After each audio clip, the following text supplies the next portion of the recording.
professeur, dans ce magma de confusion et d'amalgame, quel est le rôle, la place de l'intellectuel?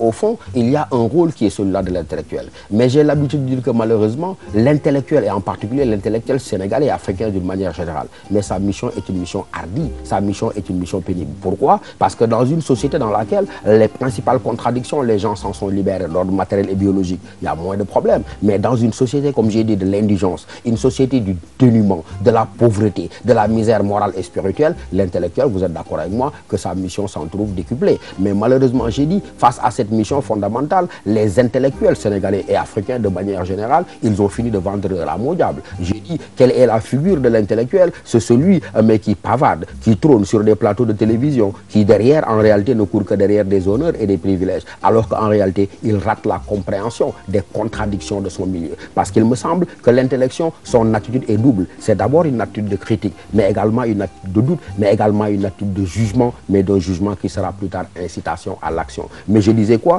Qu'ils ont vendu leur âme au diable pour la plupart, nos chers intellectuels, qu'ils me pardonnent, mais parce qu'en réalité, en fait, ils ont succombé à cette politique du ventre, à cet aplaventrisme intellectuel qui fait qu'en fait, seule la course indue aux honneurs et aux privilèges prend le dessus sur la nécessité et sur leur mission fondamentale et leur vocation originelle de repenser le monde et en repensant le monde, de donner à proposer autre chose que ce qui est déjà de l'ordre de l'existant.